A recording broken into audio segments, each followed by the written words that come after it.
Bismillahirrahmanirrahim. Dalam Islam menikahlah karena agama, kecantikan, harta dan keturunan.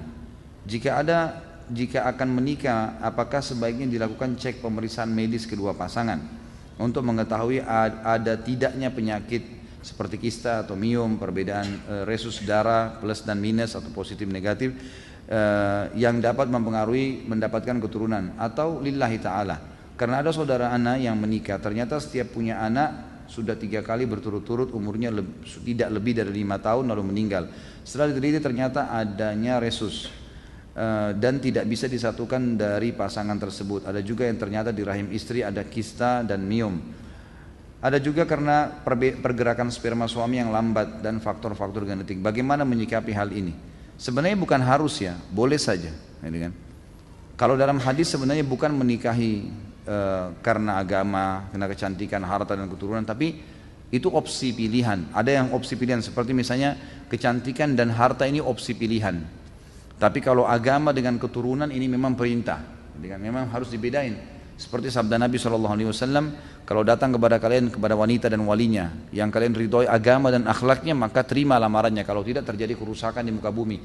Berarti di sini tidak ada opsi nih, penekanan harus dipilih, gitu kan? Kalau datang yang soleh, diterima lamarannya. Laki-laki juga begitu, perempuan dinikahi karena kecantikan, karena keturunan, ya, karena harta dan karena agama. Tapi dahulukan agama, ada perintah penekanan masalah agama, tidak ada opsi di sini. Ya, tapi yang 3 tadi, keturunan, agama, keturunan, harta dan juga kecantikan fisik ini adalah pilihan. Ya, ada opsi-opsi di situ.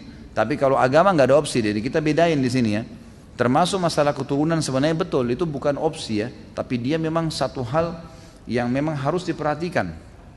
Kalau sekarang sudah ada teknologi canggih bisa periksa, sangat bagus. Ya, sangat bagus, tapi itu bukan suatu hal yang diharuskan ya.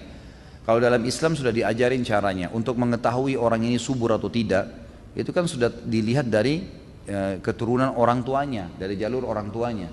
Saya sudah pernah sampaikan, salah satu metode untuk ta'aruf dalam Islam, 3 hal: melihat fisiknya yang menarik buat kita, yang dibolehkan wajah dan telapak tangan. Kemudian kita melihat untuk mengetahui nanti gen kita ke bawah keturunan, baik itu secara fisik subur atau tidak, atau secara karakter. Kita cukup melihat keluarga ayahnya, keluarga ayah laki-laki dan keluarga ayah perempuan ini dilihat. Kalau umumnya mereka subur, punya keturunan banyak, gitu kan. Secara fisik kita lihat mungkin orangnya kita ingin keturunan kita nanti tinggi besar atau berkulit putih misalnya, itu semua dari gen ayah, jalur ayah si perempuan dan jalur ayah si laki-laki. Kalau karakter, jalur ibunya, ya, jalur ibu si istri dan jalur ibu si suami. Itu sudah cukup sebenarnya, sudah cukup. Tapi kalau ada orang mau mengadakan penelitian atau pengetesan secara medis, itu boleh-boleh saja, nggak ada masalah. Gitu kan, itu insya Allah tidak ada masalah, tidak ada larangan dalam masalah itu ya. Tapi tidak dikatakan salah kalau orang tidak melakukannya, karena ini sudah diajarkan. Dan yang ketiga, kita melihat setelah mengenal keluarganya, kita melihat lingkungannya, di mana dia bekerja. Jadi kalau mau menikah tinggal tanya, kamu kalau weekend kemana saja? Oh, saya kalau weekend biasanya di karaoke ini, biasa di diskotik ini, biasa saya minum bir di sini dan seterusnya, ya sudah tahu lah, itu kan. Ya, jadi sudah bisa diambil. Tapi kalau saya kalau weekend ke taklimnya Ustadz Khalid di Blok M, misalnya kan lain. Subhanaka Allahumma wa bihamdika ashhadu an la ilaha illa anta astaghfiruka wa atubu ilaik. Alhamdulillah.